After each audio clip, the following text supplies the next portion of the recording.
ሰላም ጤና ይስጥልን ተመልካቾቻችን፣ ይህ በሕግ አመለካከት የተሰኘው ሕግና ሕግ ነክ ጉዳዮች የሚዳሰሱበት ሳምንታዊ ቴሌቪዥን ፕሮግራም ነው። የዕለቱ የርዕሰ ጉዳያችን የሚሆነው የውይይት ርዕሰ ጉዳያችን የሚሆነው የሕግ ባለሙያዎች በቲክቶክ ያላቸው ሚና የሚል ነው የሚሆነው። እንግዶችን ላስተዋውቅ፣ ወይዘሮ ቅድስት ኤልያስ የሕግ አማካሪና ጠበቃ፣ ወይዘሮ ቤዛ ከበደ የሕግ ባለሙያ። እንኳን ሰላም መጣችሁ። መልካም። እስኪ እንግዲህ ለዛሬ ርዕሰ ጉዳይ አድርገን የመረጥነው የጠበቆች ማህበር ግንቦት 13 መሰለኝና ግንቦት 13 2017 ዓ.ም የህግ ባለሙያዎች በተለይ ደግሞ የህግ አማካሪና ጠበቆች በቲክቶክ ላይ የሚሰጡት የህግ ግንዛቤ ምን መሆን አለበት የሚለው ዘርዘር ያለ መግለጫ ሰጥቷል።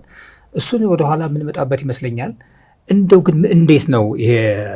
ምክንያቱም አሁን እኔም ወደ ቲክቶክ ወደ 3 ወር ሆነኝ ወደ ተቀላቀያለሁ እና በጣም ብዙ የታዘብኩት ነገር አለ። የሚገርም ነገር እናንተም እዛው የህግ ባለሙያ ጠበቃ ናችሁ፣ እዛው ውስጥ አላችሁና እንዴት ነው የምትታዘቡት? ልጀምር ቤዛ ከንጂ። እሺ፣ አመሰግናለሁ። በእርግጥ ያው ቲክቶክ ብቻ ሳይሆን የተለያዩ ማህበራዊ ሚዲያዎች ፌስቡክን ጨምሮ ቴሌግራምን ጨምሮ የተለያዩ ማህበራዊ ሚዲያዎች የምናያቸው አሉ። የህግ ባለሙያዎች የራሳቸውን የተወሰነ ነገር አስተዋጽኦ የሚያደርጉበት ነው። ጥሩ ጎን አለው፣ በጣም ጥሩ ጎን አለው። ተደራሽ ለመሆን ለሰዎች ግንዛቤ ለመፍጠር የራሱ የሆነ ጥሩ ጎን አለው። ግን እንዴት ነው የሚለውን ነው። እንዴት መሆን አለበት? ከስነ ምግባር ደንቡ ጋር የተጣጣመ ነው ወይ? ይሄ የሚሰጠው ምን ያህል ልክ ነው ወይ? ወቅታዊ ነው ወይ? የሚለው ነገሮች ደግሞ እንግዲህ መፈተሽ ያለባቸው ነገሮች ናቸው ብዬ አስባለሁ። ንቃተ ህግ ጋር የተገናኘ ማህበረሰብ ላይ አሁንም ገና ነው ብዬ አስባለሁ። እንደኔ እምነት ማህበረሰብ ገና ስለ ህግ በደንብ ማወቅ አለበት።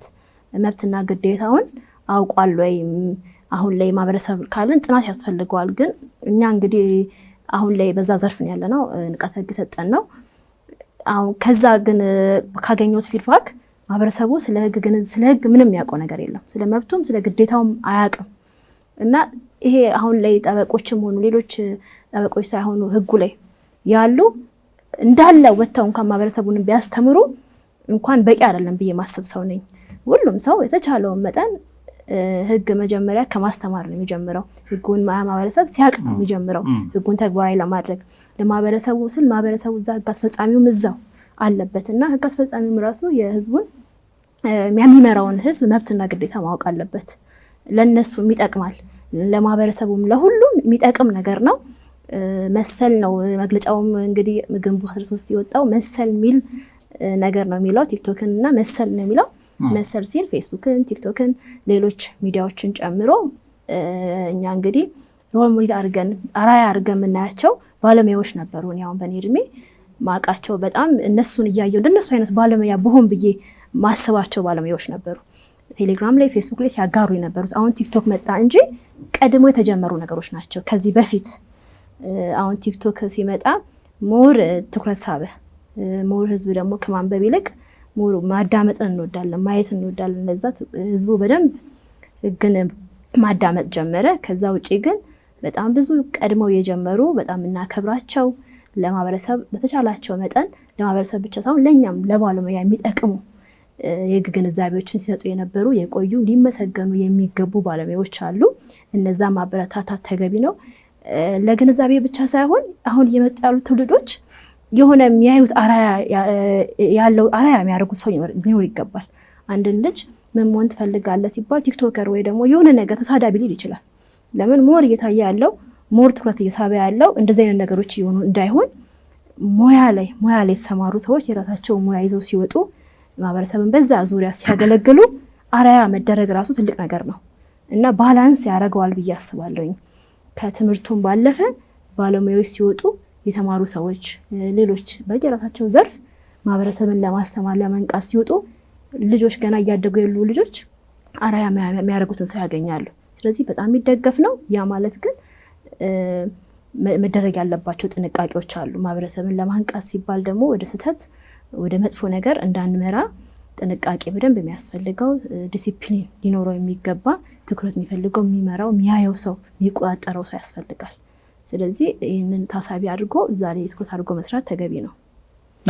እንግዲህ ቅድስት እንዳልሽው መግለጫው ቲክቶክ እና መሰሎቹ ይላል። ክሪቲካሊ ከቪዲዮ ጋር እያመሳሰለ ቲክቶክ እና መሰሎቹ ነው የሚለው። እርግጥ ነው ቀደም ብሎ የተጀመሩ ነገሮች አሉ እንዳልኩ። ለምሳሌ ፌስቡክ እንግዲህ ከመጣ ቀደም ያለ ነው።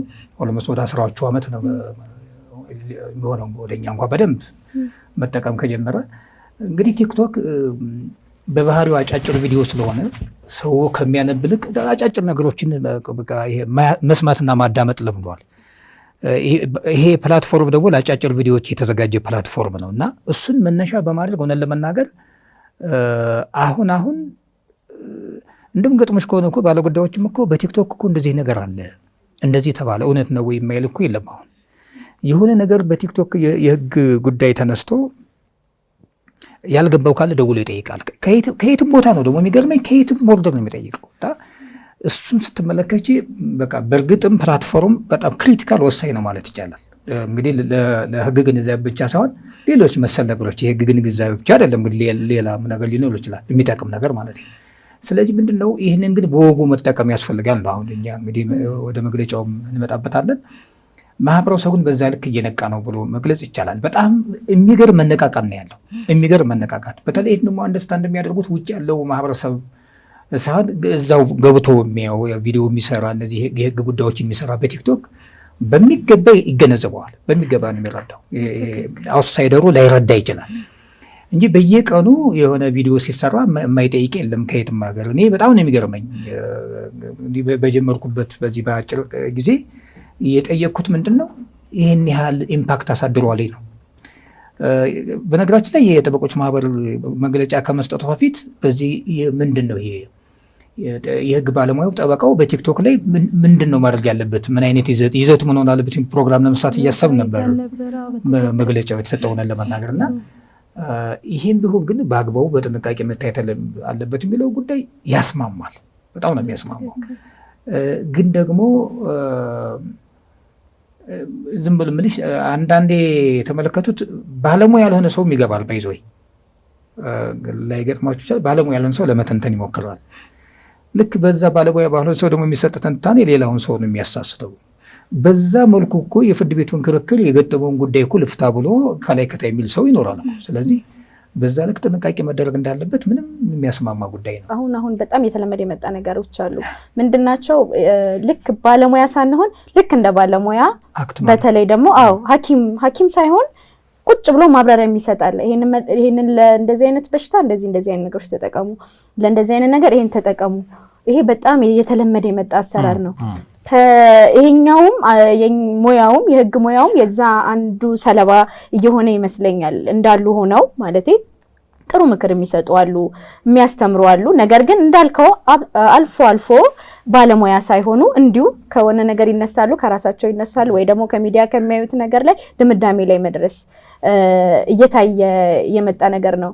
በአጠቃላይ አሁን እኛ ፎከስ አድርገን ዛሬ በቲክቶክ የሚታየው ነው ነው በቲክቶክ ያሉ የህግ ባለሙያዎች የሚሰሯቸው ቪዲዮዎች ምንድነው ይዘታቸው የሚለውን እንመልከት።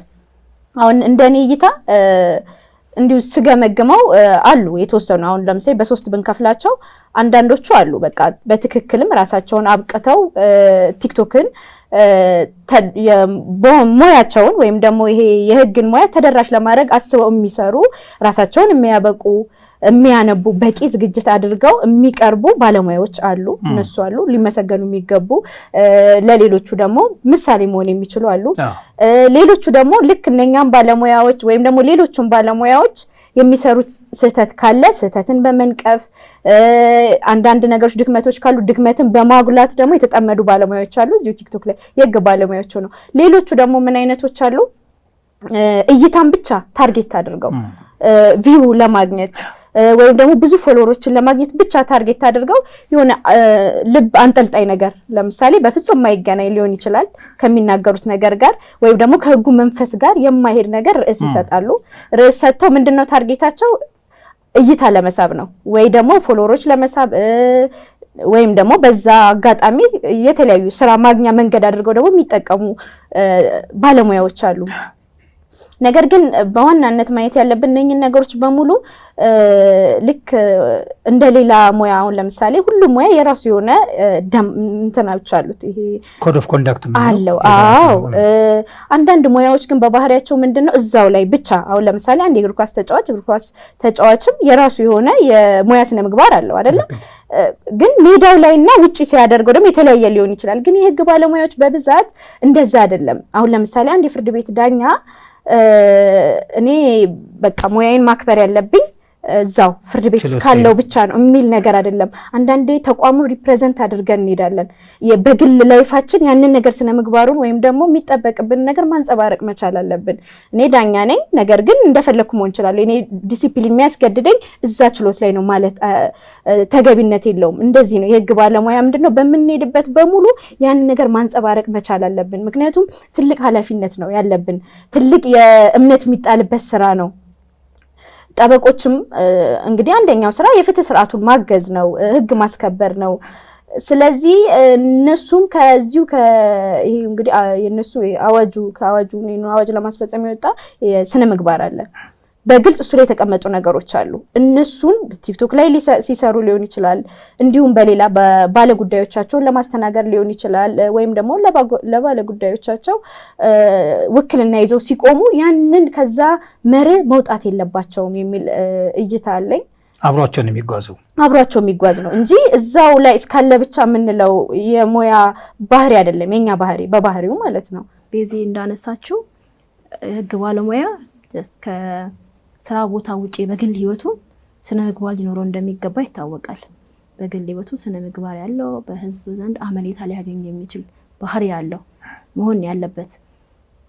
ከዛ ጋር የተያያዘ ለምሳሌ ልክ የግንዛቤ የማይሰጡ ነገር ግን እንደ ሜምስ አይነት ነገር እንደ ቀልድ የሚመስሉ ነገር ግን አንድ ህግ ባለሙያ የማይጠበቁ የሚያስቅ የሚመስሉ ግን ሌላ ትርጉም ሊያሰጡ የሚችሉ ችሎት የፍርድ ቤት ሂደትን ላይ የሚቀልድ ቀልድ የሚመስሉ ነገሮችን የሚጽፉ አሉ።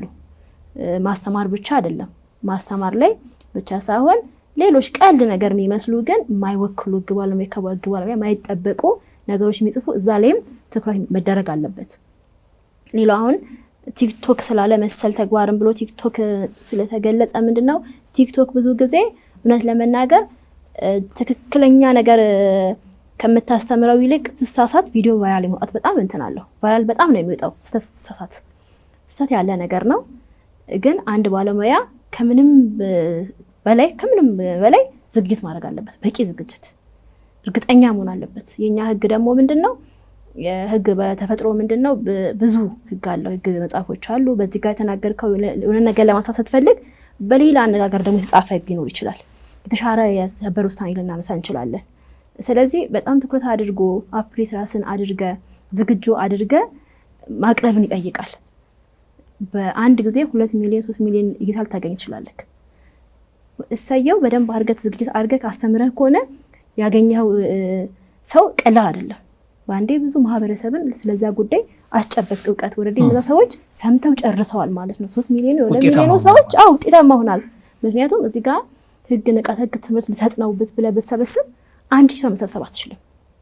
ማንም ሰው መሰብሰብ አይችልም። ብታስተምር ትምህርት ቤት ነው ብታስተምር የሆነው ታስተምራለህ። ነገር ግን ተደራሽ ለመሆን በጣም ጥሩ ፕላትፎርም ነው። እውነት ለመናገር ከተሳሳትክም ደግሞ እነዚህን ሰዎች አንድ ላይ ነው ተሳስተው እነዚህ ሰዎች ሁሉ የተሳሳተ ግንዛቤ ይዘው ነው የሚሄዱ። ስለዚህ ከምንም በላይ ዝግጅት ይጠይቃል።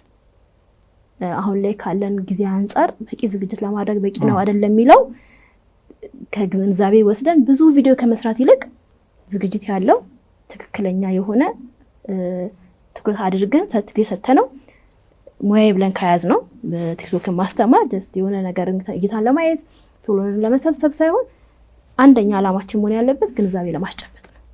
አንደኛ ዓላማችን መሆን ያለበት ይህ ማህበረሰብ ይህ ህዝብ ከኛ የሚጠብቀው ነገር አለ። ስለዚህ ማስጨበጥ ከሆነ ድረስ ትኩረት ሰተን ብዙ ቪዲዮ አንዳንድ ሰዎች አሁን ሌላ ኮንተንት ሲሆን ብዙ ቪዲዮ መስራት የሚጠበቅበት ቫይራል ለመውጣት የኛ ግን እንደዛ መሆን የለበትም። ጥራት ያለው ትክክለኛ የሆነ ዝግጅት ያለው በሳምንት አንድ ቪዲዮ በቂ ሊሆን ይችላል እና እዛ ላይ ትኩረት ቢደረግ ትክክል ነው ብዬ ነው ማምነው። በነገራችን ላይ ቅድስት አሁን ያልሽው አንደኛው መግለጫ ነው።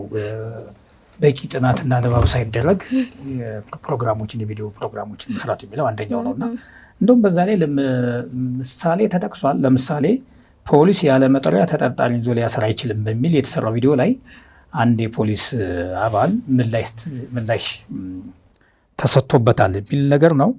ዞሮ ግን ይሄ ፖሊስ ምናምን የሚለው ጉዳይ እኔ ብዙ መረጃውም የለኝም፣ ግን በቂ ጥናትና ንባብ ሳይደረግ እየተሰራ ነው የሚል ነው አንደኛው አሁን እንዳልሽው እና ይህን ደግሞ በጣም እንመለከታለን ይመስለኛል።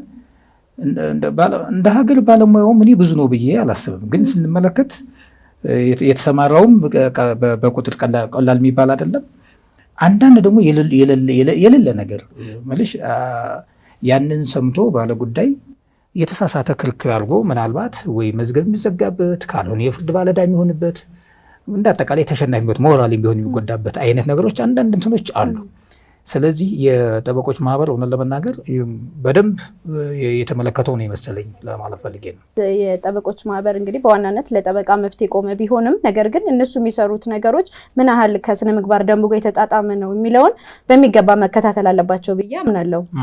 ስለዚህ ይህንን ነገር ምናልባት መሰራቱ ጥሩ ነው። ግንዛቤ ከማስጨበጥ ንቃተ ህግን ከመፍጠር እየተሰራ ያለው የተወሰነ የህግ ባለሙያዎች እንቅስቃሴ በተለይ ደግሞ ቲክቶክ ላይ ጥሩ ነው። ነገር ግን ያንን ነገር ደግሞ መቆጣጠር አካሄዱ እንዴት ነው? ኖርማሊ እኮ እንትን ያለ አሁን ለምሳሌ የሰበር እንግዲህ የፌዴራል ጠቅላይ ፍርድ ቤት ሰበር ሰሚ ችሎት የሚሰጣቸው ውሳኔዎች እንግዲህ አስገዳጅነት አላቸው። ኢቭን በ5 ዳኞች የተሰጠ ውሳኔ በ7 ዳኞች ተሽሮ እሱ ግን የ5 ዳኞቹን የተሻረውን አንስቶ ቪዲዮ ይሰራበታል። አንዳንዶቹ አሉ፣ ሁሉም ለማለት አይደለም። በእርግጥ አንዳንድ አሉ። ኢቭን ያኛው እንኳን ተሽሮ የፌዴሬሽን ምክር ቤት ህገ መንግስታዊ ትርጉም የሰጠበትን ተነስቶ ይነገራል። ይሄ ከምንድን ነው? በቂ ዝግጅት አለማድረግ ነው። እንግዲህ አንዱ የህግ ባለሙያ መርህ ምንድን ነው? እንትን ማድረግ ነው። የተሟላ ስብዕናን መያዝ። የተሟላ ስብዕና የምንለው በእውቀት ሊሆን ይችላል። ይሄ የዕለት ተዕለት ከምናደርጋቸው ድርጊቶች እነኝን ነገሮች እንትን የምንይዛቸው ነገሮች ናቸው። ስለዚህ በዚህ የምናመጣቸው ነገሮች በቂ ዝግጅት ሳናደርግ ህግ በባህሪው ቶሎ የሚቀየሩ ነገሮች ሊኖሩ ይችላሉ። ከወቅቱ ጋር አንድ ላይ የሚወጡ ነገሮች ሊኖሩ ይችላሉ። አንዳንድ የህግ ትርጉም የተሰጠባቸው ጉዳዮች ሊኖሩ ይችላሉ። እያንዳንዱን ነገሮች በበቂ ትኩረትና በበቂ ዝግጅት ማድረግ ነው ያለብን። ያለበለዚያ የሚያመጣው ውጤት በጣም ከባድ ነው፣ አደገኛ ውጤት ነው። የኛን ትምህርት ወይም ደግሞ ሚስሊድ ያደረግነውን ነገር ይዞ ሄዶ የሚከራከራል፣ ንብረቱን የሚያጣለ፣ ለእስራት የሚጋለጣለ፣ ብዙ ነገሮችን የሚያጡ ነገሮች አሉ ማለት ነው። ፍርድ ቤት ደግሞ ምንድነው ብዙን ጊዜ የህግ ነገር ካልሆነ የፍሬ ነገር ጉዳይ እንደምናውቀው በማስረጃ ነው የሚነጥረው አይደል? ዳኝነት የሚጠየቅበት ነገር ወይ ዳኝነት የሚያስፈልገው ነገር ምን ጊዜም ቢሆን በማስረጃ ነው የሚጠራው። ስለዚህ የምናቀርባቸው መከራከሪያዎች ምን ያህል እኛን ይጠቅማሉ፣ የምናቀርባቸው ሰነዶች ሊሆኑ ይችላሉ፣ የምናቀርባቸው ለክርክራችን የሚደግፉን ወይም ደግሞ ቤዝ የምናደርጋቸው የህግ ግራውንዶቻችን ምን ያህል ከኛ ጋር የተጣጣሙ ናቸው የሚለውን ነገሮች በደንብ አድርገን እንትን ለማለት ወይም ደግሞ ለማወቅ ግዴታ ጥሩ የሆነ የህግ ባለሙያዎች ያስፈልጉናል፣ ራሳቸውን እንትን የሚሉ። ከዛ አንፃር ምን ያህል ነው እየሰራው ያለሁት እኔ፣ ምን ያህል ነው እያበቃው ያለሁት፣ ምን ያህል ራሴን አሁን ቅድም ካነሳሁት እንትን ምን ያህል እያጣጣምኩኝ ነው አለ አይደለ? ራሴን በማብቃት ሊሆን ይችላል በሚገባ። ቅድም እሷም እንዳለችው አፕዴት በጣም ይፈልግ እንትን እንኳን እንደዚህ ቁጭ ብለን ሰውን ሚስሊድ አድርገን ይቅርና በጣም ትኩረት ሰተን እየተከታተልን እያነበብን ራሱ ብዙ ነገሮች እንደሚታወቀው የህግ ሙያ በራሱ በጣም ሰፊ ነው። አንዳንድ ነገሮችን እንደምታውቃላችሁ አንግባባም ወላ ስለ አንድ ነገር ጉዳይ ሁሉ እያወራን በህግ ባለሙያዎች እንትን መግባባት ራሱ የለም አይደል? ሁላችንም የራሳችን አርጉመንት ነው። ያው በመሰረታዊነት ባንለያይም አንዳንድ ነገሮችን ነገር ግን ብዙ አይነት ክርክር ያለበት ሙያ ነው። እንኳን እንደዚህ አይነት ነገሮችን ጨምረን ይቀርና ግን አትሊስት ግልጽ የሆኑ ነገሮች በግልጽ የተቀመጡ ህጎችን በግልጽ አፕዴት የሆኑ ነገሮችን እንደዚህ አይነት ነገሮች ሚስሊድ ከማድረግ እንጠበቅ። መጀመሪያ ራሳችንን እናብቃ።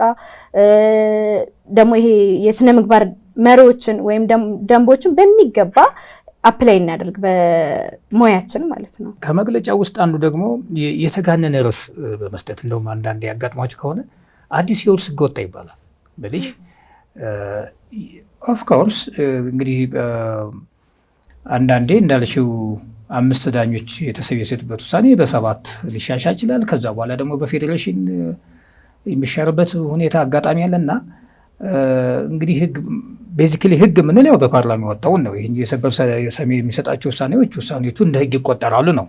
ዛያኖት ለውስ አክቹሊ እንደ ህግ ይቆጠራሉ ማለት ህግ ናቸው ማለት አይደለም። እንግዲህ ህግ ኖርማሊ ህግ በምክር ቤቱ የወጣ ህግ ነውና የሆነ ሰበር አንድ ውሳኔ ሲሰጥ አዲስ ህግ ወጣ ብሎ በቃ የማማለል ነገር አለ። እንግዲህ ዲኮር ማድረጉ ምናምን እሱ ይከፋል ብዬ አላስብም። ታይትሉን ነው እና ይህም ብቻ ሳይሆን አንዳንዴ የሚሰጠው ታይትልና ወደ ውስጥ ደግሞ ስንገባ አይገናኝም።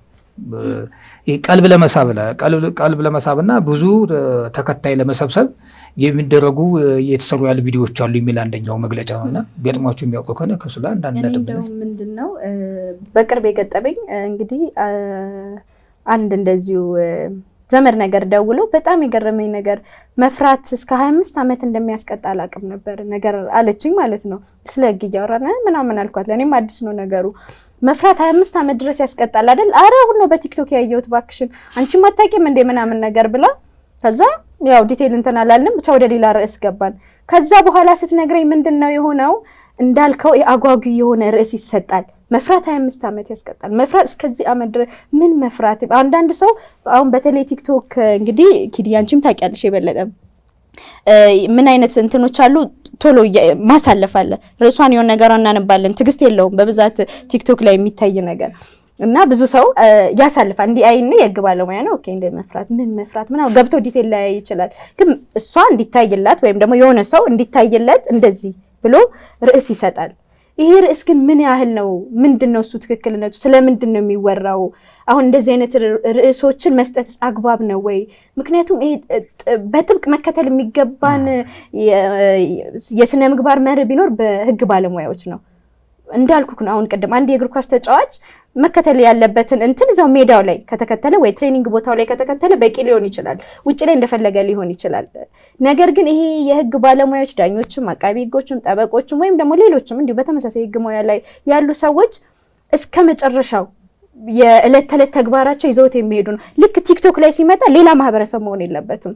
ገባቸው? ልክ እንደማንኛውም ቲክቶከር መሆን የለበትም። ያንን ነገር በሚገባ ማስታወስ አለበት። ሲሳትም ደግሞ እንደዚህ አይነት ነገሮችም ሲኖሩ የሚመለከተው አካል በሚገባ ጥብቅ ቁጥጥር መደረግ አለበት ብዬ አስባለሁ። ምክንያቱም የምናመጣው ውጤት እንደሌላ የስህተት ውጤት አይደለም። እጅግ በጣም ከባድ ውጤት ነው የሚኖረው ስህተታችን ማለት ነው። ስለዚህ ከእንደዚህ አይነት ነገሮች በጣም መጠበቅ ቢኖር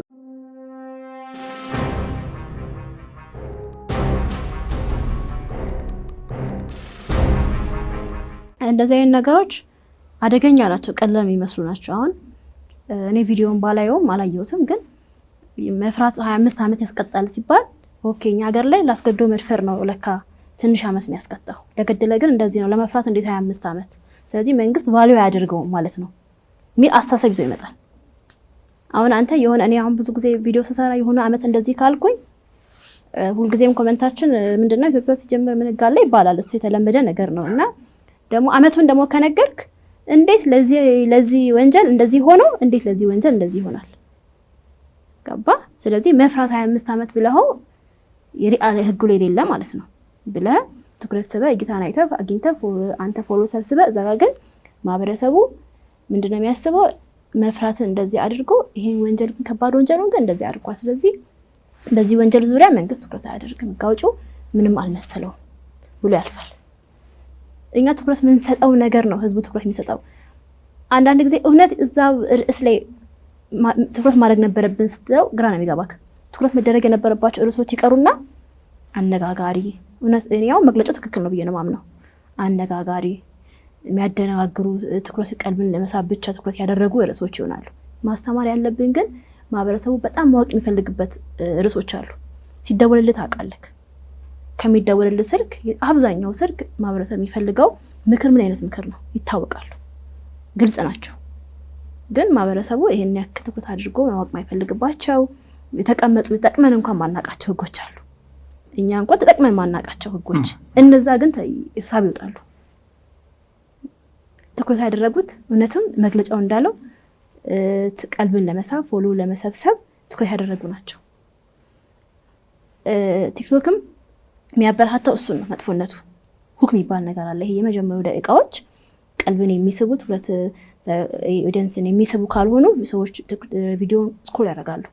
ስክሮል ሲያደርጉ ባረጉ ቁጥር ደግሞ ቪዲዮ ብዙ አስፈላጊ አይደለም ብሎ ሻዶ ያደርጋል፣ ወይም ደግሞ ቫይራል አይወጣም፣ ያ ቪዲዮ አይወጣም በቃ ነው የሚባለው። እና የቲክቶክ ፕላትፎርም እንደዛ ነው። ስለዚህ የመጀመሪያ ሰከንዶችን ትኩረት እንዴት አድርገህ ለመሳብ ጥረት ማድረግ አለብህ ነው። ግን ጥረት ለማድረግ ደግሞ አሳች ነገር መጠቀም ተገቢ አይደለም። በተለይ ደግሞ የኛ እንደ ሙያው በፍጹም ትክክል አይደለም። አሳች ነገር የማይሆን ነገር በፍጹም መጠቀም ተገቢ አይደለም። እና ይሄ መግለጫ ትክክለኛ መግለጫና እንደውም የዘገየ ደግሞ ትንሽ ደግሞ ቢዘገይ ደግሞ ምንን የሚለቅ ይሆን ነበረ። በቃ ራሳቸውም ይላሉ እኮ ኮሜንት ላይ በቃ ህግ ባለሙያ በቃ እንደዚህ ሆነ እንደዚህ በቃ ሙያው በቃ አቀለውት ኮሜንት ሲሰጡ ድረስ ገባ። እንደዛ ነው የሆነው አሁን ላይ። እና አሁን ተቆጣጣሪ ኑሮ እንደውም ትኩረት ተሰጥቶ ቢያወጡ ነው። ይሄን ደግሞ ስል ህግ ባለሙያ ብቻ አይደለም፣ ሚዲያ ላይ የሚሰራ ትኩረት የሚሰጥ ነገር መኖር አለበት። ሚዲያው መረን እየለቀቀ ነው። በእኛ ዘርፍ ብቻ አይደለም እኮ ሕክምና ላይም ሐኪም ሳይሆን ቀደም ብላለች፣ ሐኪም ሳይሆን የፈለገውን ሀሳብ ይሰጣል ስለ ሕክምና። ማህበረሰብ ይሞክረዋል፣ ያደርገዋል። ለፊት ሊሆን ይችላል፣ ለቆዳ ሊሆን ይችላል፣ ለሚመገቡት ሊሆን ይችላል፣ ሊዋጥ ይችላል። ገባ? ያን ነገር ማህበረሰብ በቃ ራሱ ላይ ይሞክረዋል፣ ልጆች ላይ ይሞክራል፣ ራሱ ላይ ይሞክራል። እና እነዚህ ነገሮችን ትኩረት የሚያደርግ የግለሰቦችን መብት የሚጥሱትን የፍርድ ቤት ጉዳይን እያነሱ እንደፈለጉ የሚያጨማልቁትን እንደፈለጉ የሚያወሩትን ፍርድ ቤት ጉዳይ ፍርድ ቤት የያዘውን ውሳኔ ያልተሰጠበትን ጉዳይ በአሳሽ መልክ ሊሆን ይችላል ወይ በማይፈቀድ መልኩ። አንዳንድ ጉዳዮች ደግሞ እኮ አይፈቀዱም፣ ላይፈቀዱ ይችላሉ። እነዚህ ነገሮች ለማህበረሰብ ግልጽ መሆን የለባቸውም። ለጊዜው ተብሎ የሚደበቁ ዜናዎችም አሉ። ሁሉም አይወጣም አይደል? ኢቭን ወንጀል ናቸው፣ ያስቀጣሉ። ያልተፈቀደ ዜና መስራት፣ የፍርድ ቤት ጉዳይን ይዞ መውጣት፣ ያልተፈቀደው ማሳሳት ወንጀል ነው። አሁን ይህ ማህበረሰብ አያውቅም። እንደፈለገ ወስዶ የፍርድ ቤት ብሎ ይላል፣ የችሎት ብሎ ይላል ይልና ያነሰዋል። ከዛም አንደኛ ልተሳሳት ይችላል። ሁለተኛ ነገር ደግሞ ያ ነገር እውነትም ለማህበረሰብ ግልጽ እንዲሆን ተፈቅዷል ወይ የሚለውን እርግጠኛ አይደለም። ላይፍ ማይፈቀዱ አሉ፣ ጊዜውን ጠብቆ የሚወጡ እና እነዛን ትኩረት ማድረግ ተገቢ ነው ብዬ አምናለሁ። መግለጫው ትክክለኛ እቺ ነጥብ ያዛት በጣም ጥሩ ሀሳብ ነው። ምንም ጥያቄ የለውም። በነገራችን ላይ መግለጫው እንዳልሽው እንደውም ዘገይ በጣም ትንሽ የተወሰነ ዲሌ እንዳደርጋ ነው ፊልም አደርገው እና ቀደም ብሎ መስጠት ነበረበት። ሜቢ እንግዲህ ጥናት አክቹዋሊ ያን ያህል ጥናት የሚፈልግ አይደለም። ይሄ የተወሰነ ቀናት ዝም ብለሽ ዳሰሳ መታደርግ ነው። በነገራችን ላይ በየቀኑ እኮ ብታይ የሆነ ችግር ነው የምታገኘው። ዝም ብለሽ አንዱ ጠበቃ አንዱን ሲዘልፈው ምን ሲለው ሀሳቡን ላለመቀበል ሲፈልግ እኮ በነገራችን ላይ እኛም የዛ አካል ነን። ከችግሩ ንጹህ ነን እያልን አይደለም፣ እኛም የዛው አካል ነን። ግን በቲክቶክ አንቺ ሀሳብ ስትሰሪ ሰው መቼስ ይሳሳታል አይደለም። በነገራችን ላይ ለመሳሳት ብሎ እኮ የሚሳሳት ሰው ብዙ የለም እኮ። ምንጩ አለማወቅ ሊሆን ይችላል፣ አለማንበብ፣ አለመዘጋጀት ሊሆን ይችላል። ስለዚህ አንዳንዶቹ ምንድን ነው የሚያደርጉት? በስድብ ነው የሚጀምሩት። እኔ በጣም ይገርመኛል። ጤነኛ ናቸው ወይስ ጤነኛ አይደለም ብሎ ለመናገር እስከሚከብድ ድረስ የዚህ አይነት ባለሙያዎች አሉ። እናንተ በተደጋጋሚ እንደገለጻችሁት የሙያ ስነ ምግባራቸውን ጠብቀው ተዘጋጅተው አንብበው ደግሞ ማህበረሰቡን የሚያነቁም አሉ። ስለዚህ እነዛ ደግሞ መበረታታት አለባቸው። አሁን ማህበሩ ይሄ የተጋነነ ምግብ የሚለው አሁን መፍራት 25 ዓመት በጣም ነው የሚያስደነግጠው። አይቼዋለሁ እኔ ገርሞኝ ምንድን ነው ከዚህ ከወታደርና መከላከያ ሰራዊት ጋር ተያይዞ ሪትሪት የማፈግፈግ ጦርነት ጋር የሀገር ሉዓላዊ ስለሆነ ምናምን ከበድል ይችላል እና መፍራት 25 ዓመት ሲል ሁሉም ሰው 25 ዓመት ገባው ማይል የለምና ምን ማለት ነው? እንዲህ አይነቱ አደናጋሪ አስቸጋሪ ነው። ሌሎችም አሉ። ታይትል ይሰጠዋል አስደንጋጭ፣ ውስጥ ግን ሌላ ነው። ወይም ያ ድንጋጌው የሚመለከታቸው የተለየ የሆነ ሴግመንት ነው የሚመለከተውና እንዳላችሁት መግለጫው እኔ የምስማማበት ምናልባት በእኔ እምነት በተወሰነ መልኩ የተጋነነ ነገር አለ። ወይም ይሄ የሙያ ስነ ምግባሩን አክብሮ የሚሰራውን ትንሽ ጎላ አድርጎ ሪስፔክት ማድረግ አለበት ብዬ አስባለሁ። እኔ ሴንስ ትንሽ ከፍ ማድረግ አለበት። ፈንድ እኮ የሚመድቡ አሉ። ባይዞ እንደ ሀገር እኮ የህግ ንቃት ህግ መስራት ያለበት ማን እንደሆነ እኮ ይታወቃል። ስክሊር እኔ በጣም የሚገርመኝ አንዳንድ ሁልጊዜ አጋጣሚ ካገኘው ማነሳው የነጋሪት ጋዜጣ ማቋቋሚያ አዋጅ አለ። አይ ቲንክ መጀመሪያ ህገ መንግስቱ ወጣ። ከዛ የነጋሪት ጋዜጣ ማቋቋሚያ አዋጅ ነው። አዋጆች ስለሚወጡ ከህገ መንግስቱ በሱ መጀመሪያ ነጋሪት ጋዜጣ መቋቋም ስላለበት አዋጅ ቁጥር 2 ነው ከህገ መንግስቱ ቀጥሎ። እሱ ምንድነው የሚለው ትርጓሜ ክፍል ላይ ማንኛውም ዜጋ ልክ በነጋሪት ጋዜጣ ታትሞ የሚወጣው ህግ የማወቅና የማሳወቅ ግዴታ አለበት ይላል። ዜጋው ጭራሽ አውቆ ማለት እንደ ህዝብ ጠቅላላ አውቆ ሌላውን የማሳወቅ ግዴታ አለበት ይላል። ይሄ ድንጋጌ በነገራችን ላይ እንደ ህዝቡን አስቦ ሳይሆን ሌላ የሚያነቃ አካል አለ ብሎ ፍትህ ሚኒስቴር ነው የቆ ግዴታ በአዋጁም የተሰጠዋል። ስለዚህ እንግዲህ ፍትህ ሚኒስቴርም ቢሆን ወይ ፈንድ ማድረግ አለበት፣ ማበረታታት አለበት። በተለይ ከጠበቆች ማህበር ጋር ኮኦርዲኔት አድርገው መስራት ያለባቸው ነገሮች አሉ። እንግዲህ የሀገራት ልምድ የሚያሳየው እሱን ነው። በአጠቃላይ ይህን ምናልባት ከመግለጫው ከጨረስን መግለጫው ይሄን ካልን ምን ቢደረግ ይሻላል ወደሚለው እንሄድ ወይስ ሀሳብ ካለ ይቻላል? ከዛ በፊት የምጨምረው ነገር ምንድን ነው? ይሄ ህግ ባለሙያ ወጥቶ ንቃተ ህግ ለማህበረሰብ ሲሰጥ ፖዚቲቭሊ ነው ሁሉም ሰው መቀበል ያለበት። መጀመሪያ ለማንቃት ነው፣ በቃ ማህበረሰብ እንዲያውቅ ነው። እዛ ጋር የሆነ ነገር ጊዜ ሰጥቶ ታይምን ትወስዳለህ እኮ። አንድ ቪዲዮ መስራት ታይም ይወስዳል፣ ዝግጅት ይፈልጋል። ባለሙያውም ሆነ ማህበረሰብ እንደዚህ አይነት ቪዲዮዎችን ማበረታታት አለበት፣ ባላንስ እንዲያደርግ።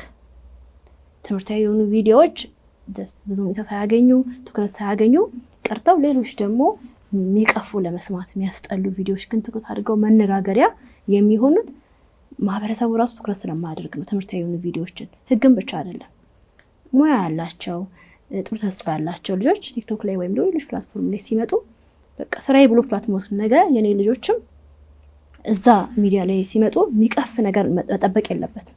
እኔን የመሰሉ ሌሎች በጣም ጥሩ ጥሩ ሙያ ያላቸው ሰዎች ፕላትፎርሙ ላይ በደንብ እንዲቀላቀሉ ማበረታታት አለባቸው።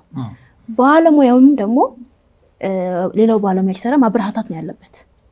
ቅን ልቦና የሚባል ነገር አለ። በቃ በጥሩ መንፈስ። አንደኛ ነገር ደግሞ ቅድም አውርተናል መሰለኝ፣ አንድ አቋም ሊኖር አይችልም። አብዛኛው ላይ አንድ ነን፣ ግን አንዳንዴ ደግሞ አርጊውመንታችን ሊለያይ ይችላል። የተለያየ አርጊውመንት ሊኖረን ይችላል። ያንን እኔም ካወቅኩት የተለያየ አርጊውመንት ሊኖረን ይችላል። ይሄ ነገር አወዛጋቢ ነው ብዬ ልተወው እችላለሁ፣ ላላቀርበው እችላለሁ። ይሄ ነገር ባለሙያው እንደዚህ ነው፣ ለማህበረሰብም ይሄን ነገር ብሰጥ ብዥታ ልፈጥር እችላለሁ ብዬ እተዋለሁ። ነገር ግን አንዳንድ ጊዜ ብዥታ አይፈጥርም ብዬ ይዤ የመጣሁት ነገር ለሌላው ባለሙያ እንትን ሊመስል ይችላል፣ የኔ ሀሳብ ትክክል ላይመስለው ይችላል። የዛን ጊዜ ግን በዲሲፕሊን ስነ ምግባርን በጠበቀ ሌላው ያየናላ። ሌላው እንደ ባለሙያዎች እንደዚህ ናቸው፣ እንደ ጠበቆች እንደዚህ ናቸው፣ ህግ ባለሙያዎች እንደዚህ ናቸው የሚያስብል መሆን የለበትም። እንባ በውስጥም ሊሆን ይችላል ወይም ደግሞ ፊት ለፊትም ችግር የለውም። ግን ይሄ ነገር እንደዚህ ነው፣ ወይዘሮ ቅድስት ወይ ደግሞ ጠበቃ ቅድስት እንደዚህ ብላለች፣ ነገር ግን እንደዚህ እንዴት አየሹ? ለምን ለሌላው አምኔታ እናጣለን? እኛ እርስ በርስ በክብር ማንነጋገር ከሆነ በዲሲፕሊን ማንነጋገር ከሆነ ሌላውን እንዴት ታስተምራለህ? ሌላውን አትሳደብ፣ መሳደብ ወንጀል ነው እያልክ እንዴት አንተ ትሳደባለህ? ሌሎችን ማክበር እንዳለብህ ዲሲፕሊን እኮ የምታስተምሩ። ህግ ማለት ዲሲፕሊን ነው አይደለ? ሌላውን መብት ጠብቅ ነው፣ ግዴታን ወቅ ነው በቃ። ግን አንተ ደግሞ የሌላውን መብት፣ የሌላውን ግዴታ፣ የሌላውን ክብር መንካት ተገቢ ነው ብዬ አላምንምና መግለጫ ውስጥም ስላለ ነው አንዱን ማጣጣል፣ መሳደብ፣ እነዚህ ነገሮች ትክክል ያልሆኑ ከባለሙያ በፍጹም ማይጠበቁ ነገሮች ናቸውና ከእንደዚህ አይነት ተግባርም ሁላችንም ብንቆጠብ ሌላው የሚያስተምረውን ፖዚቲቭሊ መቀበል። የሆነ ጥረት እያደረገች ነው፣ የሆነ ነገር እያደረገ ነው፣ ሊበረታታ ይገባል ነው። ቅድም አንተ እንዳልከው ምንድነው ጥሩ ነገር ደግሞ የሚሰሩ ሰዎች አሁን ላይ ኦኬ ይሄ ቲክቶክ መረን አጣጣ ቲክቶከሮች፣ ሎየሮች አንዳንድ ነው ያለው፣ ጥሩ ነው እሱ እንደዛ ማለቱ። እንደዚህ ያደረጉ ነው አተባለ። ግን ጥሩ ያደረጉት ምን ተደረገ? እውቅና ተሰጣቸው? ጥሩ እያደረጋችሁ ነው፣ ጥሩ መነቃቃት ማህበረሰብ ጋር የፈጠራችሁ ነው፣ ማህበረሰብ በደንብ እየነቃ ነው ተብሎ እውቅና ቢሰጥስ? በእኛ ሙያ ብቻ አይደለም በሁሉም ሙያ። ካለዚያ ግን ከስር የሚያርጉ ልጆች ይጠፋሉ። እነዚህ ጥሩ የሚሰሩ በሙያቸው በትምህርት ብቻ እኮ ሌላ ሙያ ማለት ከትምህርት ውጪ የሚመጡ ልጆችን የራሱ የሙያ ዘርፍ ያለው ሰው አለ የሚመለከተው። እነሱ በዚህ ዘርፍ አሁን በየአመቱም ሊሆን ይችላል፣ በየጊዜው ከአመት በላይም ሊሆን ይችላል። ግን በየጊዜው በዚህ ዘርፍ ኤኬሌ በጥሩ ዲሲፕሊን ሙያን በማንቃት በማህበረሰቡ ዘንድ እንደዚህ በማድረግ ጥሩ ቆይታ ነበራት ተብሎ እውቅና መስጠት ለኔ አይደለም ወይም ደግሞ ለዛ ተሸላሚ አይደለም፣ ለሚመጣው ትውልድ በጣም ጠቃሚ ነገር ነው። ትችት ብቻ እንዳይሆን ማለት ነው። መግለጫው ደስ የሚሉ አመስግኖ ነው ያለፈው። ጥሩ አድርገው አሪፍ አድርገው ሲያስተምሩ ስነ ምግባርን ጠብቀው የነበሩ ጠበቆችን ወይም ህግ ባለሙያዎችን እውቅና ሰጥቷል መግለጫው ላይ። ግን ትኩረት አሁን ሊወጣው ግን መግለጫ አላማው እሱ አልነበረም። ለማመስገን አለም ግን መጀመሪያ ምስጋናው ከዚህ በፊት የነበረ ቢሆን ጥሩ ነበር ነው። እኔ ሌላ መግለጫ በቲክቶክ የሚሆን በሌላ ዘርፍ ላይ እንዲህ ብታስተምሩ ሰዎች ተብሎ ተመስግኖ ቢሆን ጥሩ ነበር። መግለጫው ዋናው የወጣበት መግለጫ ችግር የፈጠሩትን ላይ ነው ትኩረት አድርጎ የመጣው ነው። ግን ከመተቸትም ደግሞ የኢትዮጵያ ጠበቆች ማህበርን እንግዲህ መልካም ደግሞ የሚያደርጉ የህግ ባለሙያዎችን በጣም የሚለፉ የሚደክሙ አሉ። ትልልቅ የኔ ሲነሮች እኔ የአራያ አድርጌ ያዩዋቸው ጠበቆች ረጅም ጊዜ ሰሩ የነበሩ እዚህ ዙሪያ ላይ ስመጥቀስ አልፈልግም ከአንዱ እንዳለኝ ማለት ነው። አራያ ማረጋቸው በጣም ወዳቸው በጣም ማከብራቸው ጠበቆች እነሱ ደግሞ እውቅና ቢሰጣቸው እኛም ደስ ይለናል፣ እኛም እንበረታታለን ለማለት ነው። ቅድም ያላነሳ ነው ነገሮች አሁን እያየው ያለውት በቲክቶክ መንደር ካሉ የህግ ባለሙያዎች በዋናነት እየተጣሰ ወይም ደግሞ በጣም እየጠፋ ያለው የስነ ምግባር መርህ አንዱ ሚስጥር ጠባቂነት ነው ብዬ አምናለሁኝ። ሚስጥር ጠባቂነት አንድ ጠበቃ እንግዲህ በስራ አጋጣሚ ብዙ መረጃዎችን ሊያገኝ ይችላል። ያንን ግን መረጃ ለግል ፍጆታቸው ሲያውሉትም ታያላችሁ። በብዛት እያየሁኝ ስለሆነ ማለት ነው። በራሱ አንድን ባለጉዳይ ይዘን ጉዳዩን ወደ ፍርድ ቤት ሲካሄድ ወይም ደግሞ ፕሮሰስ ላይ ያለ ፍርድ እስከሚሰጥ ድረስ የራሱ ብዙ የሚገኙ ነገሮች አሉ። ያንን ነገር ለግል ፍጆታ ማዋል፣ ሚስጥር ማውጣት አሁን እኮ ይወጣል። አንድ ጠበቃ እስቲ አሁን እዩ፣ ሁሉም ማለት አይደለም፣ በእርግጥ አንዳንዶቹ ወጥተው እንደዚህ አይነት ባለጉዳይ ከሌ ነው እንደዚህ አይነት እንትን ይዣለሁ እንደዚህ ለፍርድ ቤት አቅርብ። ኢቭን የፍርድ ቤቶቹ እንደዚህ አጥር ግቢ ውስጥ ፍርድ ቤቱ ውስጥ ራሱ ይሄው እንደዚህ ሆኗል ልክ ችሎት ላይ እንደሚያቀርብ ክርክር ሙሉ ቪዲዮን የሚሰራ ባለሙያዎች አሉ። ይሄ እንግዲህ እጅግ በጣም የወጣ እንትን ነው፣ ዲሲፕሊን ነው። ከአንድ የህግ ባለሙያ በጣም የማይጠበቅ ነገር ነው። የሙያውንም ክብር ዝቅ ማድረግ ነው።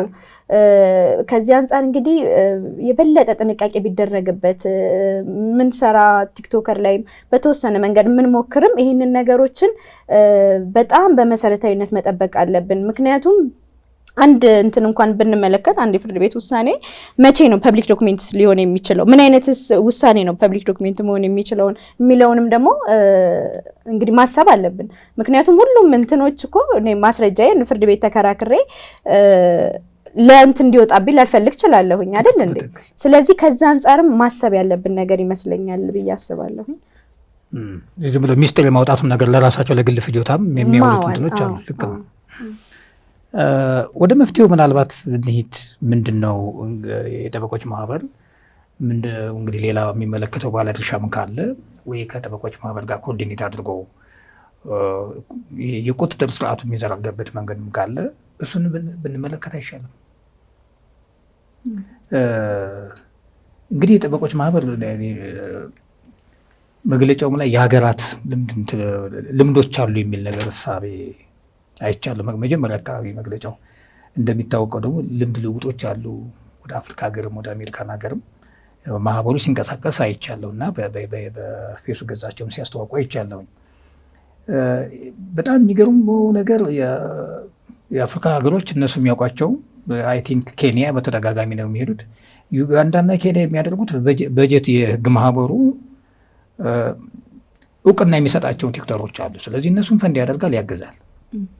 ፕሮፐርሊ ነው የሚያግዘው። እነሱ በጀት እየመደበ ማለት ነው። የዩጋንዳ ሎው ሶሳይቲ እና የኬንያ ሎው ሶሳይቲ አለ።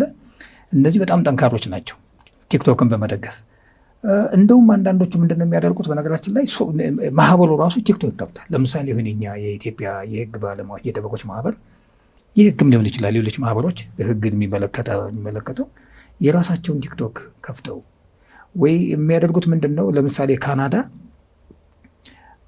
የህግ ማህበራቸው ምንድን ነው ከተጽዕኖ ፈጣሪ የህግ ቲክቶከሮች ኮኦርዲኔት ያደርጋሉ። ኮኦርዲኔት አድርገው አብረው ነው ፕሮዳክሽን የሚሰሩት። እያንዳንዱ ርዕሰ ጉዳይ ቬሪፋይድ እያደረገላቸው ሶሳይቲው። ስለዚህ እኔ ብዬ የማስበው እንግዲህ በአንድ ሀገር አየሽ የጠበቆች ማህበር ሲቋቋም ቀላል አይደለም እንደ ማህበር። እኔ አንድ ጽሑፍ ሳነብ የአውስትራሊያ የህግ ማህበር የሚባለው ፓርላማ ያወጣል፣ የእነሱ ያረቃል አይደል የሀገሪቱ። እነሱ ለብቻ አንድ ዶክመንት በአማራጭነት ያቀርባሉ። ልክ ካን ኢማጂን ማለት እንዴት ጠንካራ ማህበር እንደሆነ ማለት ነው። ስለዚህ እንደውም ብዙ ጊዜ የእነሱን የሚያልፍበት አጋጣሚ ምክር ቤቱ ከእነሱ ምክር እየተቀበለ የእነሱን የሚያጸድቅበት መንገድ ነው ያለው እና ያን ያህል በጣም ስትሮንግ የሆነ እንትን አላቸው። እንግዲህ የሚጠቀሰው ብዙ ጊዜ የአሜሪካው ባር አሶሴሽን ነው የሚታወቀው እና ይሄ ማህበሩ በጣም መጠንከር አለበት ብዬ አስባለሁኝ። እውነት ለመናገር ከውጭ ያሉ ለምሳሌ ወደ ማህበሩ የሚያቀርቡ ሰዎች አሉ። እኔ መረጃ ስላለኝ ነው። የማህበሩ አባል ናቸው። ያው እንግዲህ እንደሚታወቀው የጠበቆች ማህበር ባይ ዲፎልት ማህበር አልሆነ ማለት አይቻልም። ስለዚህ ጠበቃ ከሆንሽ አባል ነሽ ማለት ነው።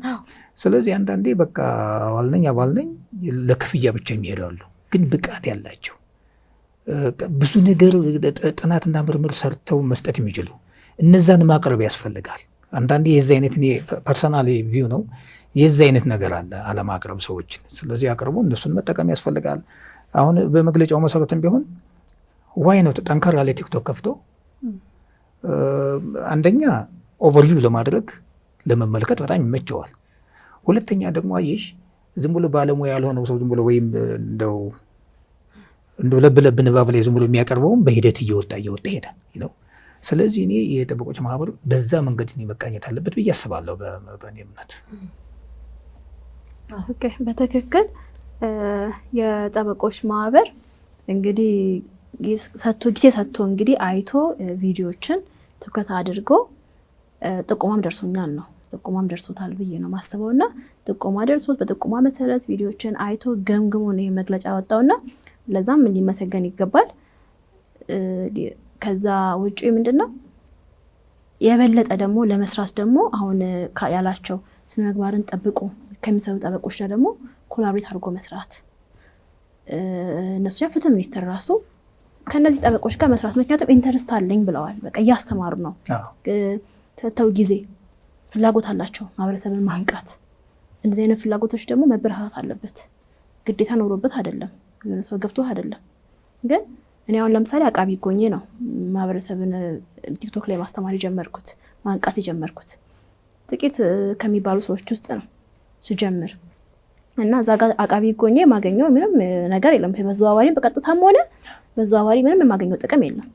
ነገር ግን በቃ ማህበረሰብ በዚህ ጉዳይ ቢያቀስ ብዬ የሆነ ቀን ትዝ ይለኛል። በቃ በዚህ ጉዳይ ቢያቅ በቃ ይሄ ጉዳይ ላይ ነው ችግር ያለው እዚህ ርዕሰ ጉዳይ ላይ በቃ ብሰራ ደስ ይለኛል ብዬ ነው የምነሳው።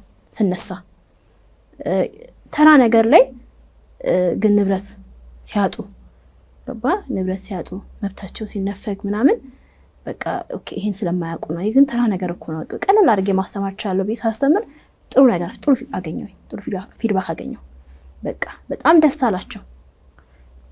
ያኔም ብዙም ሰው ጠበቃም ባለሙያም ብዙም ስላልነበረ ትኩረት ሰጥተው በደንብ ይሰሙ ነበር። ጥያቄ ጠይቁኝ ነበር። ስልኬ ረፍት አልነበረው እና እንደዚህ አይነት ደግሞ ባለሙያ እውነት ተጨንቀው ማህበረሰብ እንዲያውቅ የመጡ ቲክቶከሮችን አሁን ስነ ምግባሩን ጠብቀው የሚሰሩ ሰዎችን ደግሞ አሁን ተደርገው ማበረታታት፣ አብሮ መስራት፣ ኮላቦሬት ማድረግ ተደርጎ ቢሰራ ጥሩ ነው።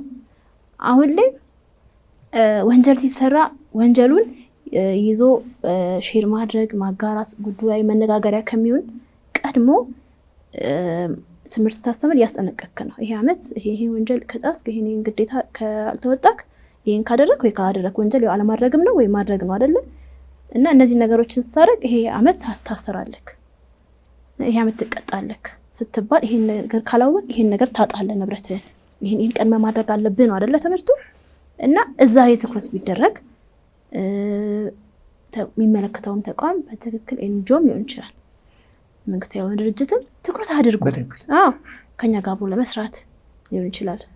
እኛም ደግሞ እንደዚህ አይነት ነገሮችን ፍላጎት ስናሳይ ፍላጎታችንን ተቀብሎ ትምህርት ቤት ከታች ጀምሮ ከትምህርት ቤት ጀምሮ ወደ ታች ወርደን ሌሎች ክልሎች ላይ ቀበሌም ድረስ ወርዶ ማህበረሰብን ማስተማር በተለይ የሚያርጉ ልጆችን ማስተማር ተገቢ ነው ብዬ አስባለሁ።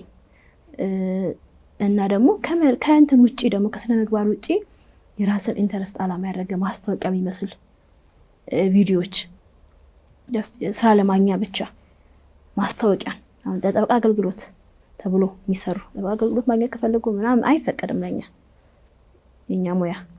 እና እንደዛ ማድረግ ላይ የተሰማሩ ሰዎች ራሳቸውን ከዚህ በኋላ ከዚህ አይነት ተግባር ይቆጠባሉ ብዬ አስባለሁ። ተቋጣሪ አካል ስላለው ከዚህ በኋላ እና ተቋጣሪ አካል እንዳለው እያያችሁን መሆናችሁን ማሳየታችሁ ለኔ ደስ ብሎኛል። የሆነ ሰው እያየኝ ነው፣ ስለዚህ በደንብ ዝግጅት ማድረግ አለብኝ። የሆነ ሰው እያየኝ ነው፣ ስለዚህ መረመቅ የለብኝም። በቃ የሆነ ሰው እያየኝ ነው፣ ዲሲፕሊን እቀጣለሁ፣ የሚቀጣኝ ሰው አለ ብዬ ሳስብ በኃላፊነት ሰራለሁና ደስ ብሎኛል። ለኔም ነው ማስጠንቀቂያው፣ ለሁላችንም ነው ማስጠንቀቂያው። በደንብ የበለጠ ትኩረት ሰጥቼ የበለጠ ጊዜ ሰጥቼ እሰራለሁኝ። ከዲሲፕሊን ወጥቼ ከስነ ምግባር ወጣ አንቺ ባለሙያ አይደለሽም የሚያስብል ነገር በፍጹም አልሰራም። ገባ? ስለዚህ ትኩረት እንድናደርግ ኮሚቴው እያየ መሆኑ ለኛ ማሳወቁ ጥሩ ነገር ነው ብዬ ነው ማስበው። ግን ደግሞ አብረን ለመስራት ጥሩ ነገር አብረን የተሻለ ነገር ለማድረግ ብንታገዝ ደግሞ የበለጠ ማህበረሰብ እናነቃለን ብዬ አስባለሁ። ምናልባት ለማጠቃለል አሁን እንግዲህ እየታየ ያለውን የሚበረታታውን አበረታተን፣ ነገር ግን ያለውን እያየን ያለውን ችግሮች ደግሞ በምን መንገድ መፍታት ይቻላል የሚለው ላይ ሀሳብ ለመስጠት ያህል ባለድርሻ አካላት በሚገባ ኃላፊነታቸውን ለመወጣት መወጣትም አለባቸው።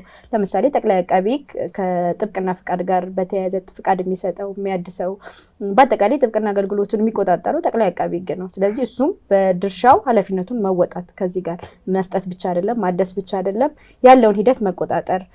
ሌላኛው ደግሞ የጠበቆች እንግዲህ የፌዴራል ጠበቆች ማህበርም እሱም በዋናነት ቅድም እንደገለጽኩት የጠበቆች መብት ላይ የሚሰራ ቢሆንም ነገር ግን ያሉትን ነገሮች ምን እየሰሩ ነው፣ ጠበቆቹ ምን እያደረጉ ነው የሚለውን ነገር በሚገባ መቆጣጠር። የጉባኤው የዲሲፕሊን ጉባኤው ደግሞ ምን ያህል ጠበቆች የሚሰጡት አገልግሎት ከስነ ምግባር ደንቡ ጋር የተጣጣመ ነው የሚለውን ደግሞ በሚገባ ትኩረት ሰጥተው ማየት ቢችሉ እንግዲህ አሁን እየተፈጠሩ ያሉ ችግሮች ይቀንሳሉ። ከዚህ በኋላ ደግሞ የመፈጠር እድላቸው ይቀንሳል ብዬ አስባለሁ። አይ ልክ ነው። በነገራችን ላይ የጠበቆች ማህበር ብዙ አጋር ሊኖረው ይችላል። ላይክ ለምሳሌ ህግ ላይ የሚሰሩ በበጎ አድራጎት የተመሰረቱ አሉ። አሁን ለምሳሌ ሎየርስ ፎር ሂውማን ራይትስ፣ ጀስቲስ ፎር ኦል የሚባሉ አሉ። አሁን የሚታወቁ የተወሰኑ ፍትህ ላይ የሚሰሩ ተቋማትም እንደ አጋር አካላት ተደርጎ መቁጠር ይቻላል። በእኔ እምነት አሁንም ግን በማህበሩ በኩል በፈቃደኝነት ምዝገባ የሚያስፈልጋል። ባይዘወይ ለምሳሌ ፈቃደኛ የሆነ ቲክቶከር ሄዶ ተመዝግቦ ማለት በቀጥታ ክትትል ይደረግበታል፣ ቁጥጥር ይደረግበታል፣ ስምምነት አለው። ስለዚህ የዚህ አይነትም መኖር አለበት ብዬ አስባለሁ። የዚህ አይነት ስምምነት ሲኖር ለምሳሌ እኔ ፐርሰናሊ መቼ ሰው በሆነ ጉዳይ የሆነውን ፓርቲ ህግ በማንበብ ምናምን ደስ ይለዋል፣ ወይም የተወሰነ ነገር ችሎታ ሊኖረው ይችላል። በእያንዳንዱ ለምሳሌ አንድ ቲክቶከር ፋሚሊ ብቻ፣ አንዱ ፕሮፐርቲ ብቻ፣ አንዱ የፍትሐ ብሔር ስነ ስርዓት ህግ ብቻ እንደዚህ ምናምን አይነት ነገርም ካለ ይሄን መጠየቅ በጣም ያስፈልጋል ባይ ነኝ። በጣም ያስፈልጋል። በቃ የተሻለ የሚባል የህግ እውቀት ለመስጠት ማህበረሰቡን ብቻ ሳይሆን ደግሞ የህግ ባለሙያውን ጭምር። እንግዲህ የህግ ባለሙያ ሲባል በጣም ብዙ ነው ነገር ፈጃለ፣ ጠበቃ አለ፣ ህግ ባለሙያ ስንል እንግዲህ ዘርፈ ብዙ ስለሆነ በዛ ልክ እንደውም አንዳንድ አስተያየት የሚሰጡት ምንድን ነው ብዙ ጊዜ እኮ በቲክቶክ የሚሰሩት ለሃይማኖት ነው፣ ይሄ ማህበረሰቡን ነው የሚመለከቱ የሚሉ ነገሮች አሉና ከሱ ላይም አብሮ የዚህ አይነት መፍትሄ ለማምጣት ምንድን ነው ወደ ፕሮፌሽናሊዝም መሄድ ያስፈልጋል ማለት ነው። እንደውም ለሎየሩ ለብቻ ለሌጋል ኮሚኒቲው የሆነ ፓርት፣ ለማህበረሰብ ደግሞ የሆነ ፓርት፣ የዚህ አይነት ክፍል ይኖራል ብዬ እጠብቃለሁኝ። ማህበሩን በዛ ልክ ቢያዩ የተሻለ ነው ብዬ አስባለሁኝ። እኔ ለቁጥጥርም ለክትትልም ይጠቅማል። በጣም ደስ ያለኝ እንደው ፍቃድ ቢኖር ጥሩ ነበር። እንደው ልክ ቲክቶክ ላይ ለመስራት ወይም ሶሻል ሚዲያ ላይ ማህበረሰብን ለማስተማር ፍቃድ አግኝተህ ቢሆን ጥሩ ነው። እንደውም ለምን ኃላፊነት ትወስዳለህ? ትክክል ካደለ ፍቃድ ይወሰድባል። ሲጀምርም አሁን እንደዚህ ዩቲዩቦች እኛ ሀገር ላይ ዩቲዩብ፣ ቲክቶክ ምናምን ሌሎች ሚዲያዎች ያለ ፍቃድ ዝም ብለን የምንሰራው፣ ግን ፍቃድ የሚያስፈልጋቸው እኮ ናቸው። ያለ ፍቃድ መስራት አይፈቀድም። ቲክቶክን ደግሞ ሎየር ደግሞ ሆነ ደግሞ ማህበረሰብን ስታስተምር ኃላፊነት ወስዳለሁ ብለህ ፍቃድ አግኝተህ ቢሆን ደግሞ እኔ እንደው አንተ ስታነሳ ነው ትዝ ያለኝ፣ አስቤው አላውቅም፣ ግን ቢሆን እንደው ኃላፊነት ሰምቶ የምንሰራ አይመስልም? አይ መምጣቱ አይቀርም። እርግጠኛ ነኝ ማህበሩን ቢሆንም በደንብ እያስብበታል። የሀገሮችም ልምድ ብዙ የሚያሳይ ነገር አለ። ወደዛ መሄዳችን የሚቀር አይደለም። እንደውም እኮ ከዚህም በተጨማሪ ባይዘወይ በእኛ ሀገር ይቻል አይቻል አላውቅም። ለምሳሌ አንዳንድ ሀገሮች አሁን ጀርመን ሄት ስፒች የሆነ አንድ በፌስቡክ ምናምን ተጽፎ ከሆነ በ24 ሰዓት እንዲያነሳ ይደረጋል። ካልሆነ እነሱ ራሱ የሆነ የደህንነት ክፍሉ ያነሳዋል። አንዳንድ ሀገሮች ደግሞ የኢምፕሮፐር የሆነ ሌጋል አድቫይስ ጭምር ተገቢ ያልሆነ የህግ ምክርን ጭምር እንዲነሳ በቲክቶክ የተሰጠውን ያነሱታል። በእኛ ሀገር ይቻል አይቻልም አላውቅም፣ ግን የዚህ አይነት ነገሮችም አሉ። ዞሮ ዞሮ ግን ማህበሩ የውጭ ሀገር ልምድም ኤክስፔሪንስም ችግር ስለሌለበት በርከት ያሉ ነገሮች የሚጠቅሙ ነገሮችን ኢምፖርት ያደርጋል ብዬ አስባለሁ። አንደኛው ይሄ ምዝገባ ፈቃድ የሚለው ነገር ወደዛ መሄዳችን የሚቀር አይደለም። ሁሉም እንዳናሳሳት የተቋጣሪ ሳይኖረው የሆነ እዛ ጋር ተፈቅዶለት የሚሰራው ሰው ይታወቃል አይደለ? በትክክል ስለሚታወቅ ለመቋጠርም ይመቻል። ኃላፊነት ሰምቶክ ነው የምሰራው። ለምን እንደሆነ ታውቃለህ? አሁን ለምሳሌ አንተም ወይ ቤዝዬም ታውቂያለሽ፣ ስልክ ሲደወል ምንድነው የሚሉት? የኬሌ እንደዚህ ብሏል። ከዛ ራሱ መድገም አለብክ። ኖ አይደለም እንደዚህ ነው አይደለም የኬሌ እንደዚህ ብሏል እንደዚህ ነው። በትክክል ከዛ ደግሞ ምንድነው የሚሉት? ዳኛው በዛ መሰረት ካልወሰነ ምንድነው የሚያስቡት? ዳኛው የሆነ ነገር አድርጎ ነው ወይ የሆነ ጉቦ ተቀብሎ ነው። ፍትህ እንደተጣሰ ነው የሚያስበው። ምክንያቱም ኤኬሌ ጠበቃ ወይ ኤኬሌ ይባላል ህግ ባለሙያ እንደዚህ ብሏል እንደዚህ ነው ያለው፣ ግን ዳኛው ግን እንደዚህ አደረገብኝ። አየው እንዴት ሚስ እንዳደረግ። በጣም ኃላፊነቱን ማን ነው የሚወስደው? ከዛ ለስንት ሰው ነው ያን ነገር የሚያወራው? ፍትህ ተጓደለብኝ ነው።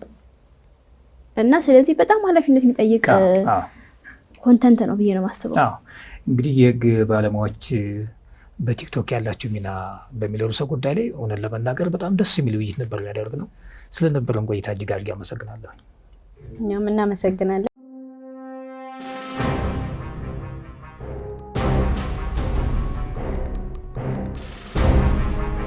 ተመልካቾቻችን የህግ አማካሪዎችና ጠበቆች ወይም የህግ ባለሙያዎች በቲክቶክ ያላቸው ሚና በሚለው ርዕሰ ጉዳይ ላይ ያደረግነው ውይይት ይህን ይመስል ነበር። ከውይይታችን ትምህርታዊ መረጃ እንዳገኛችሁ ተስፋ እናደርጋለን። በሌላ ርዕሰ ጉዳይ እንገናኛለን። ሰላም።